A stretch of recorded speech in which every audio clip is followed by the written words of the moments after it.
പ്രിയപ്പെട്ടവരെ, അസ്സലാമു അലൈക്കും വറഹ്മത്തുള്ളാഹി വബറകാതുഹു.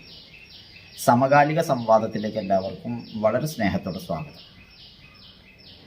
ഇന്ന് കുറച്ച് മുൻപ് ഒരു വീഡിയോ കാണാനിടയായി. അത് കണ്ടപ്പോൾ എന്താണ് പറയേണ്ടത്, എന്താണ് ഇതിനോട് പ്രതികരിക്കേണ്ടത് എന്നതിനെ കുറിച്ചൊന്നും ഒരു ധാരണയുമില്ലാതെയായി. നമ്മുടെ സമൂഹം ഇത്രമാത്രം വിശ്വാസ ദൗർബല്യത്തിലേക്ക് എത്തിപ്പോയോ? അതോ ഇത് വല്ല വ്യാജമായി ആരെങ്കിലും ഉണ്ടാക്കിയതാണോ? എങ്ങനെയാണ് ഇങ്ങനെ ഒരാൾക്ക് പറയാൻ കഴിയുക? ഒരു ആൽബം ആണ് അതിൻ്റെ ചിത്രം കാണുന്നത്. നിങ്ങൾക്കിവിടെ കാണാം.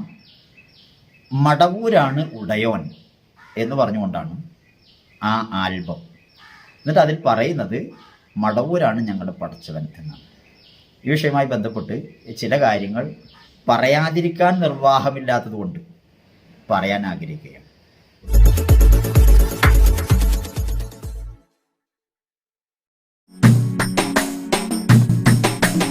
മടവൂരാരാ പടച്ചോനാണോ ചോദിച്ചവനോടീ ചൊല്ല്.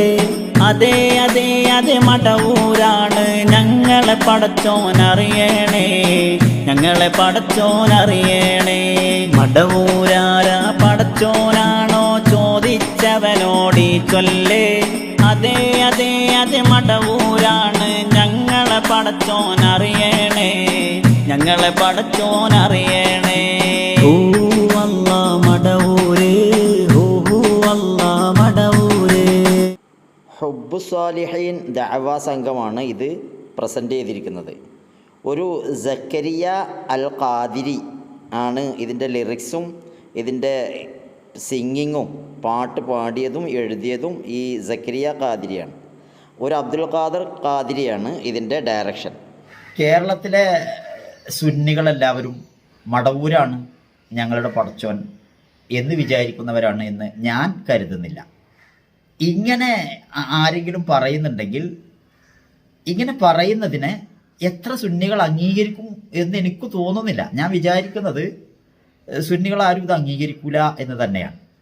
ഇനി അതല്ല, ഇങ്ങനെ പറയുന്നത് ഒരു ഗുരുതരമായ കുറ്റമൊന്നുമല്ല എന്ന് വിചാരിക്കുന്നവർ സുന്നി പണ്ഡിതന്മാരുടെയും നേതാക്കന്മാരുടെയും ഇടയിലൊക്കെ ഉണ്ടോ? അവരാരെങ്കിലും ഇതിൽ പ്രതികരിച്ചിരുന്നെങ്കിൽ എന്ന് ഞാൻ ആഗ്രഹിച്ചു പോവുകയാണ്. ഇത് എന്ന് ഇറങ്ങിയ ആൽബമാണ് എന്നറിയില്ല. ഞാനിത് കണ്ടു. അനിൽ മുഹമ്മദ് ഈ വിഷയവുമായി ഒരു ബന്ധപ്പെട്ട് ഒരു വീഡിയോ ചെയ്തതും കണ്ടു.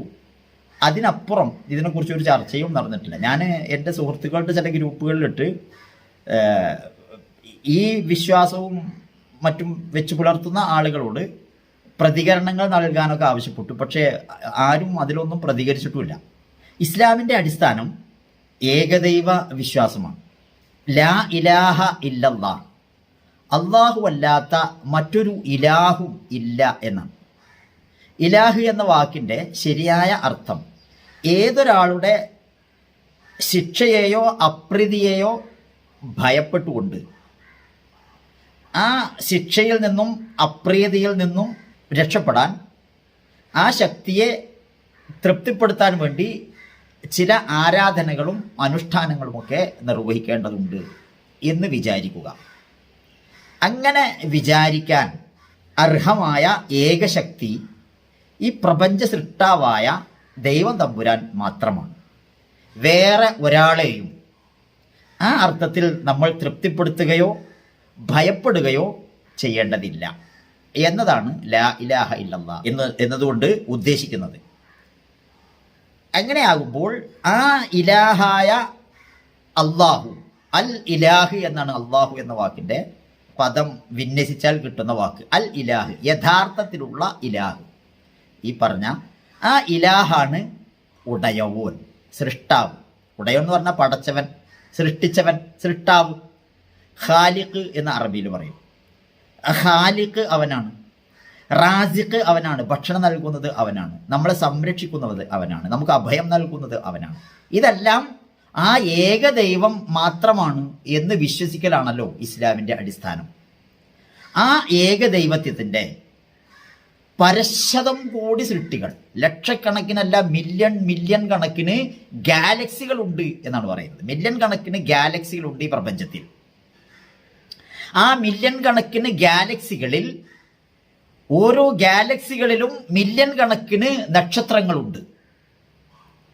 ആ ഓരോ നക്ഷത്രങ്ങൾക്കും നിരവധി ഗ്രഹങ്ങളും ഉപഗ്രഹങ്ങളും മറ്റുമുണ്ട്. അങ്ങനെ മില്യൺ കണക്കിന് ഗാലക്സികളിലെ ഒരു ഗാലക്സിയാണ് ആകാശഗംഗ എന്ന് പറയുന്ന നമ്മൾ ജീവിക്കുന്ന ഗാലക്സി. ആ ഗാലക്സിയിൽ അനവധി മില്യൺ നക്ഷത്രങ്ങളുണ്ട്. അതിൽ ഒരു നക്ഷത്രം മാത്രമാണ് സൂര്യൻ. ആ സൂര്യന് 9 ഗ്രഹമെന്നും 10 ഗ്രഹമെന്നും ഇപ്പോൾ 8 ഗ്രഹമെന്നും ഒക്കെ വ്യത്യാസമുണ്ട്, അഭിപ്രായ വ്യത്യാസങ്ങളുണ്ട്. എത്രയായാലും അത്രയും ഗ്രഹങ്ങളുണ്ട്. ഈ ഗ്രഹങ്ങൾക്കൊക്കെ ഉപഗ്രഹങ്ങളുമുണ്ട്. അഥവാ ഈ സൂര്യനാകുന്ന നക്ഷത്രത്തിന് ചുറ്റുമുള്ള ഗോളങ്ങൾ 10, 12, 20 താഴെയോ ഒക്കെ ഉള്ള ഗോളങ്ങൾ. ആ ഗോളങ്ങളിൽ ഒരു ഗോളം മാത്രമാണ് ഭൂമി. അത് താരതമ്യേന ചെറിയ ഒരു ഗോളമാണ് ഭൂമി. ആ ഭൂമിയിൽ പരശതം കൂടി സൃഷ്ടിജാലങ്ങളുണ്ട്. ആ സൃഷ്ടിജാലങ്ങളിൽ ഒരു സൃഷ്ടി വിഭാഗം മാത്രമാണ് മനുഷ്യർ. ആ മനുഷ്യരിൽ ഏറ്റവും ശ്രേഷ്ഠനായ മനുഷ്യനാണ് മുഹമ്മദ് നബി സല്ലല്ലാഹു അലൈഹി വസല്ലം. അത് കഴിഞ്ഞാൽ പിന്നെയുള്ള ശ്രേഷ്ഠത ഇബ്രാഹിം നബി അലൈഹിസ്സലാം. അതിനടുത്ത ശ്രേഷ്ഠത പിന്നീട് ഉലുൽ അസ്മുകൾ എന്നറിയപ്പെടുന്ന നൂഹ് നബി അലൈഹിസ്സലാം, മൂസ നബി അലൈഹിസ്സലാം, ഈസാ നബി അലൈഹിസ്സലാം തുടങ്ങിയ ആളുകൾ. പിന്നീടുള്ള ശ്രേഷ്ഠത 1,24,000-ലധികം വരുന്ന പ്രവാചകന്മാർ. ആ പ്രവാചകന്മാർ കഴിഞ്ഞാൽ പിന്നീട് ശ്രേഷ്ഠത മുഹമ്മദ് മുസ്തഫ സല്ലല്ലാഹു അലൈഹി വസല്ലമയുടെ സഹാബെ കിറാം. ആ സഹാബെ കിറാമിൽ തന്നെ ഖുലഫാഉർ റാഷിദുകൾ എന്നറിയപ്പെടുന്ന 4 പേർ, അശറത്തുൽ മുബശ്ശിരീൻ എന്നറിയപ്പെടുന്ന 10 പേർ. ഈ 4 പേരും ഉൾപ്പെടുന്നതാണ് ആ 10 പേരും. പിന്നീട് ഉള്ള മറ്റ് സഹാബികൾ. ആ സഹാബാകൾ കഴിഞ്ഞാൽ പിന്നീട് പ്രാമുഖ്യമുള്ള താബിഉകൾ. ആ താബിഉകൾക്ക് ശേഷം പിന്നീടുള്ള താബിഉകൾ. പിന്നീട് നബി സല്ലല്ലാഹു അലൈഹി വസല്ലം തന്നെ പറഞ്ഞ ഖൈറുൽ ഖുറൂനി ഖർനി സുമ്മല്ലദീന യലൂനഹും. കാലഘട്ടങ്ങളിൽ ഏറ്റവും ശ്രേഷ്ഠമായ കാലഘട്ടം എൻ്റെ കാലഘട്ടമാണ്. അല്ലെങ്കിൽ നൂറ്റാണ്ടുകളിൽ ഏറ്റവും ശ്രേഷ്ഠമായ നൂറ്റാണ്ട് ഞാൻ ജീവിച്ച നൂറ്റാണ്ടാണ്. പിന്നീട് അതിനോടടുത്ത് വരുന്ന നൂറ്റാണ്ട്, പിന്നീട് അതിനോടടുത്ത് വരുന്ന നൂറ്റാണ്ട്. ഇങ്ങനെയൊക്കെ കഴിഞ്ഞ് പിന്നെ മുജദ്ദിദുകളായ ആളുകൾ, പ്രത്യേകിച്ച് ഇമാം അബൂ ഹാമിദുൽ ഗസ്സാലി പോലെയുള്ള പ്രഗത്ഭരായ മുജദ്ദിദുകൾ, ഉമർ ബിൻ അബ്ദുൽ അസീസിനെ പോലെയുള്ള പ്രഗത്ഭരായ ഭരണ നൈപുണ്യമുള്ള ആളുകൾ. അവിടുന്ന് അങ്ങോട്ട് മദ്ഹബിന്റെ ഇമാമുകൾ പിന്നെയും വന്ന് വലിയ അള്ളാഹുവുമായി അടുത്ത പണ്ഡിതന്മാർ, ഷെയ്ഖ് അബ്ദുൽ ഖാദിർ ജീലാനി അടക്കമുള്ള ധാരാളം പണ്ഡിതന്മാർ. അങ്ങനെയൊക്കെ കഴിഞ്ഞ് 20-ാം നൂറ്റാണ്ടിൽ ജീവിച്ച ഒരു വ്യക്തിയാണ് CM മടവൂർ എന്നറിയപ്പെടുന്ന ഈ മഹാൻ. ഈ മഹാനാണ് ഈ പ്രപഞ്ചമെല്ലാം സൃഷ്ടിച്ചത്, ഞങ്ങളെയും സൃഷ്ടിച്ചത് എന്നൊരാൾ വിശ്വസിക്കുകയാണെങ്കിൽ അതൊരു എന്തുമാത്രം അബദ്ധമാണ് എന്നതിനെക്കുറിച്ച് പറയാം. എന്താണ് ഇത് പറയുന്ന ആളുകൾ അതുകൊണ്ട് ഉദ്ദേശിക്കുന്നത്? ഇതുമായി ബന്ധപ്പെട്ട് അറിയുന്ന ആളുകൾ അത് പറഞ്ഞു തരണമെന്നാണ് ആഗ്രഹിക്കുന്നത്. എൻ്റെ ഫോൺ നമ്പർ ഞാനിവിടെ എഴുതാം. ഈ വിഷയത്തിൽ എന്താണ് ഈ പറയുന്ന ആളുകൾ? ഒന്നുകിൽ ഇവർ ഇസ്ലാമുമായി യാതൊരു ബന്ധമില്ലാത്തവരാണ് എന്ന് സുന്നി പണ്ഡിത നേതൃത്വം അംഗീകരിച്ചിരിക്കുന്നു എന്ന് പറഞ്ഞുകൊണ്ട് അതുമായി ബന്ധപ്പെട്ട ഒരറിവ് കിട്ടിയാൽ അൽഹംദുലില്ലാ സമാധാനമാവും. ഇനി അതല്ല, ഇവർ പറഞ്ഞത് ഇങ്ങനെയാണ്, ഇന്ന രൂപത്തിൽ ഇതിനെ വ്യാഖ്യാനിക്കാവുന്നതാണ് എന്ന് പറഞ്ഞുകൊണ്ട് ഒരു തൃപ്തികരമായ വ്യാഖ്യാനമെങ്കിലും ഇത് പറഞ്ഞ ആളുകളോ ഇതിനെ ന്യായീകരിക്കുന്നു. ഇതിനെ ന്യായീകരിക്കാൻ ആരും ഉണ്ടാവുമെന്ന് എനിക്ക് തോന്നുന്നില്ല. ഇനി അങ്ങനെ ആരെങ്കിലും ഉണ്ടെങ്കിൽ അവരോ ഒന്ന് പറഞ്ഞു തന്നാൽ നന്നായിരുന്നു. അതല്ലെങ്കിൽ കേരളത്തിലെ മുസ്ലിം ലോകം ഒന്നടങ്കം, ലോകത്തെ മുസ്ലിങ്ങൾ ഒന്നടങ്കം ഇത്തരം വിശ്വാസം വെച്ച് പുലർത്തുന്നവർ ഇസ്ലാമുമായി യാതൊരു ബന്ധവുമില്ലാത്തവരാണ് എന്ന് ഉച്ചൈസ്തരം ഉദ്ഘോഷിക്കാൻ, സംയുക്തമായി പ്രസ്താവന ഇറക്കാൻ സാധ്യമാകണമെന്നാണ് എനിക്ക് ആവശ്യപ്പെടാനുള്ളത്. ഇത്തരം പുഴുക്കുത്തുകളെ പേറി ഈ ഇസ്ലാമുമായി എങ്ങനെ നമുക്ക് മുന്നോട്ട് പോകാൻ കഴിയും?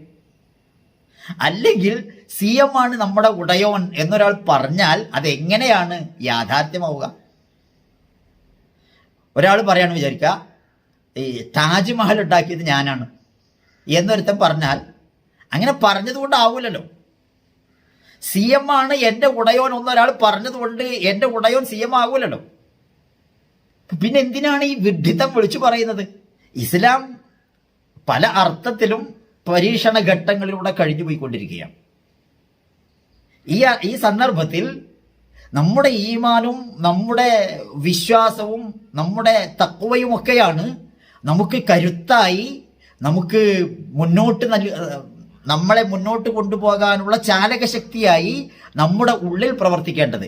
അത് ഇത്രമേൽ ദുർബലമായി കഴിഞ്ഞാൽ അള്ളാഹുവിനെ കുറിച്ചറിയാത്ത, അള്ളാഹുവിൻ്റെ മാഹാത്മ്യം അറിയാത്ത, വമാ ഖദറുല്ലാഹ ഹഖ ഖദ്രിഹി എന്ന് പറഞ്ഞല്ലോ.